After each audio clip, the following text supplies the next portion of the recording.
Hey guys, welcome to our channel Science for All. मैं हूं काशिफ और मैं हूँ अलीना। और आज हम लोग कंटिन्यू करेंगे हमारी कल की वीडियो का सेकंड पार्ट। कल हमने पढ़े थे कुछ इंपॉर्टेंट क्वेश्चंस केमिस्ट्री के, जो कि चैप्टर 1 से थे, जो एक्टिविटीज़ हमने कराई थी। आज उन्हीं क्वेश्चन से रिलेटेड कुछ MCQs डिस्कस करने वाले हैं जो कि एग्जाम्स में आते हैं। So let's get started. ये आ गया सवाल, और जो कि हमारी एक्टिविटी 1.1 से है। और उसमें हमने क्या किया था कि मैग्नीशियम रिबन को घिस के सैंड पेपर से जलाया था, आग लगाई थी। और वो क्यों किया था, ये है सवाल। और ऑप्शन है हमारे, एक, क्या हमें मैग्नीशियम रिबन को चमकाना था। दूसरा ये कि उस पर ऑक्सीजन की लेयर हटानी थी, जो ऑक्साइड है वो। तीसरा है कि उसमें कार्बोनेट जो है वो हटाना है, कार्बोनेट्स की लेयर। और चौथा है कि मॉइस्चर हटाना है। तो लीना, क्या सही जवाब है? तो जलाने से पहले जो हवा में कार्बन प्रेजेंट होती है उसके साथ मैग्नीशियम रिएक्ट करके अपने ऊपर मैग्नीशियम कार्बोनेट की लेयर बना लेता है, और उसको साफ करना ज़रूरी होता है, नहीं तो एक्सपेरिमेंट का रिजल्ट ख़राब हो जाएगा। ओके, यानी कि हमारा सही जवाब है नंबर सी। चलिए, अगला क्वेश्चन है, केमिकल रिएक्शन होता है सल्फ्यूरिक एसिड और बेरियम क्लोराइड के बीच में, और वाइट प्रेसिपिटेट बनते हैं। तो ये वाइट प्रेसिपिटेट क्या है? Hydrochloric acid, barium sulphate, chlorine या सल्फर, क्या है ये है आपके बेरियम सल्फेट। ये जो है एक्टिविटी का एक छोटा सा पार्ट है, जो अगर आप हमारी पुरानी एक्टिविटीज़ देखें जिसमें हमने आपको टाइप्स ऑफ रिएक्शन बताए थे, तो आप इससे रिलेट कर पाएंगे। ओके, इसी के साथ हमारा तीसरा सवाल है, रेस्पिरेशन प्रोसेस के दौरान ग्लूकोज में स्लो कंबशन होता है, और वो कंबाइन होता है ऑक्सीजन सेल्स के साथ हमारी बॉडी में, और एनर्जी रिलीज़ करता है। और ये जो रिएक्शन है, ये किस तरह का रिएक्शन है? एक्सोथर्मिक, एंडोथर्मिक, रिवर्सिबल या फिजिकल प्रोसेस है? ये क्वेश्चन हमने आपको अलग से भी बताया है, और रेस्पिरेशन के जो स्टार्टिंग है उसमें भी बताया था कि इसमें जो है एनर्जी रिलीज होती है, तो ये एक्सोथर्मिक प्रोसेस है। सही जवाब, आप जीत गए हैं 1000 रुपये। Okay, question number 4, chemical reaction में क्या चीज़ नहीं इन्वॉल्व होती है? Option A, formation of new substance having entirely different properties that of the reactants, यानी कि कोई नई चीज़ बनना जिसमें कुछ ऐसा हो जाए कि पुराने जो जिनके साथ रिएक्ट हुआ है उनकी कोई प्रॉपर्टी ना हो। दूसरा ये कि ब्रेकिंग ऑफ ओल्ड बॉन्ड्स, पुराने बॉन्ड टूटते हैं और नए बॉन्ड बनते हैं। Rearrangement of atoms to form a new product, और changing of the atoms of the element into those of another elements to form new products। So सही जवाब क्या है लीना? सही जवाब है डी, क्योंकि जो शुरू के 3 हैं वो केमिकल रिएक्शन के अंदर होते हैं। कूल। और शुरू करते हैं क्वेश्चन नंबर 5। उसमें ये है कि one of the following process does not involve a chemical reaction. जो नीचे 4 ऑप्शन है, इनमें से एक चीज़ में केमिकल रिएक्शन नहीं हो रहा है, और वो क्या है? मेल्टिंग ऑफ कैंडल वैक्स, गर्म करने से। बर्निंग ऑफ कैंडल वैक्स, गर्म करने से। मेल्टिंग और बर्निंग दो अलग अलग चीज़ें हैं दोस्तों। मेल्टिंग में पिघलाना है, बर्निंग में आग लगाना है। दूसरा है डाइजेशन ऑफ फूड, जो कि हम अपनी बायो की वीडियोस में पढ़ा चुके हैं। और तीसरा है राइपनिंग ऑफ बनाना। सही जवाब क्या है लीना? सही जवाब है ए, क्योंकि बाकी जो नीचे के 3 हैं उनमें केमिकल रिएक्शन हो रहा है। नाइस। ओके, इसी के साथ आते हैं क्वेश्चन नंबर 6 पर। Is it necessary to balance chemical reaction? क्या ये बहुत ज़रूरी है कि हम केमिकल रिएक्शन को बैलेंस करें? नहीं करेंगे तो चलेगा नहीं, कुछ मुश्किल हो जाएगी, कुछ खराबी हो जाएगी। हाँ, बिल्कुल हो जाएगी, क्योंकि ये जो law of conservation of mass है इसको सेटिस्फाई करना ज़रूरी होता है। और वो क्या है कि matter can neither be created not not be be destroyed. ना उसे बनाया जा सकता है, ना ही बर्बाद किया जा सकता है। बर्बाद। ओके, तो फिर आपने जवाब दे दिया, D is the correct answer.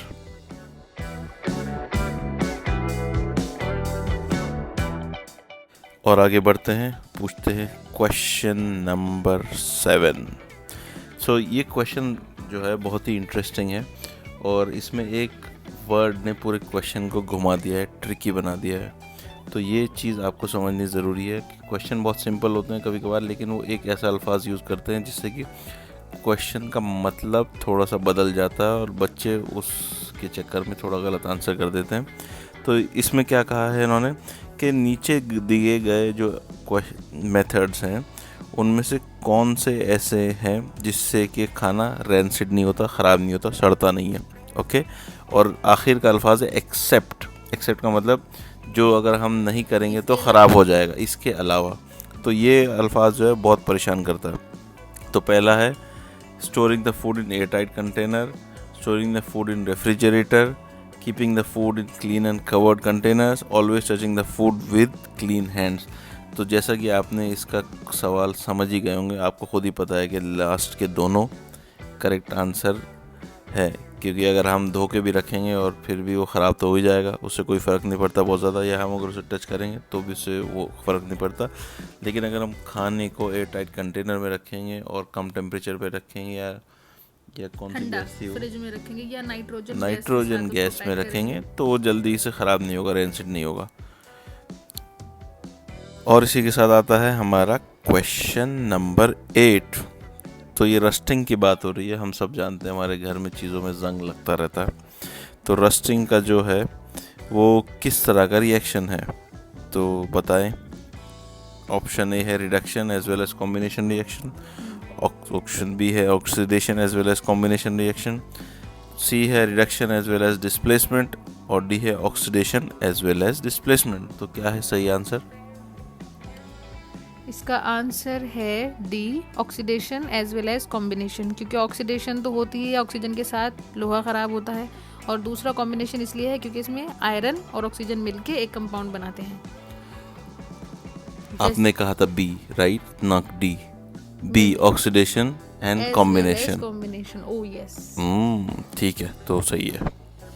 इसी के साथ हमारा 8 सवाल पूरे हो गए हैं और हम बढ़ते हैं अपने अगले क्वेश्चन की ओर, जो कि है अगले क्वेश्चन नहीं, we are moving to the next question which is question number 9 and here we go. You are given the following chemical reaction. ये कोई केमिकल रिएक्शन है, हमने कल वाली वीडियो में भी डिस्कस किया था। ये क्या रिप्रेजेंट करता है?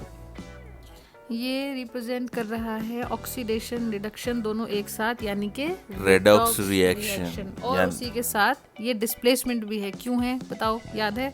क्योंकि ये ओरिजिनल ऑक्सीजन उसको डिस्प्लेस कर दे रही है हाइड्रोजन गैस, और हमने मुर्दा को जिंदा किया था, अगर आपने हमारी वीडियो देखी होगी तो हमने डिस्कस किया। से ऑक्सीजन को हटा दिया और अगले एलिमेंट पे लगा दिया, तो ये डिस्प्लेसमेंट भी है। Okay, now question number 10। When ferrous sulphate, जब फेरस सल्फेट को हमने हीट किया बहुत ज़बरदस्त तरीके से, तो डिकम्पोज हो गया फेरिक ऑक्साइड में, और जो कि मेन प्रोडक्ट था, और उसके साथ कलर चेंज हुआ था। तो वो कलर क्या था? जनरली जितना मुझे पता है, जब भी किसी चीज़ को मैं गर्म करता हूँ घर में भी और वो जल जाती है तो उसका एक ही कलर होता है, और इसकी एक्टिविटी भी हमने करी थी, तो ये ब्राउन कलर ही होता है भैया। जलने का मतलब ब्राउन और ब्लैक ही होता है ज़्यादातर, तो ध्यान रखना। जलने से आगे चलते हैं और अपने क्वेश्चन नंबर 11 को पकड़ते हैं। Which of the following gases, इनमें से कौन सी ऐसी गैस है जो यूज़ होती है स्टोरेज करने में फैट और ऑयल? वाह, ये तो मेरा फेवरेट है, रेंसिडिटी से। और हमने इससे पहले इस गैस के बारे में डिस्कस भी किया था।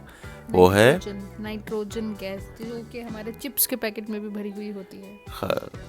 Nice, okay, so nitrogen gas हो गई। अभी बात करते हैं क्वेश्चन नंबर 12 की। डिस्प्लेसमेंट रिएक्शन में आयरन ऑक्साइड, एक मेटल एक्स यूज़ होता है वेल्डिंग के लिए रेल ट्रैक्स में, तो मेटल क्या है? Aluminium dust. क्यों? क्योंकि मुझे नहीं पता भाई, ये तो कोई बात नहीं, मुझे नहीं पता, जवाब दो। तो इसका जवाब ये है कि वेल्डिंग जब होती है, जो कि आपने देखी होगी, उसमें आयरन को डिस्प्लेस किया जाता है, और ये मेटल एक्स जो है ये होगा आपका एल्यूमिनियम। तो डिस्प्लेसमेंट रिएक्शन है, समझ गए आप? ओके, समझ गया मैं।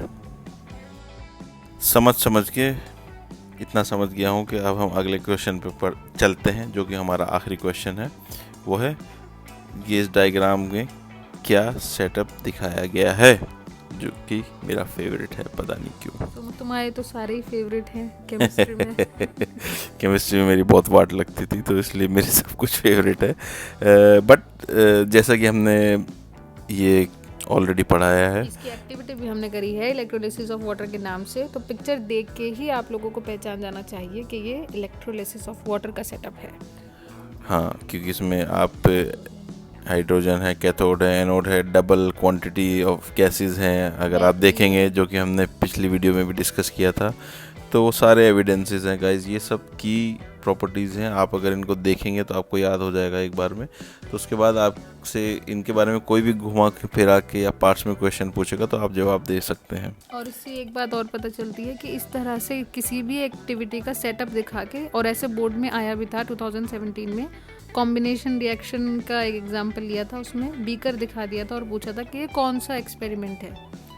तो पिक्चर्स देखना भी बहुत ज़रूरी है, डायग्राम्स। हाँ, मूवीज़ के अलावा इस तरह के पिक्चर्स भी देखा करो। चलो guys, that's an wrap. Meanwhile you guys take care, have a nice day and keep yourself safe. We will see you tomorrow with our next video.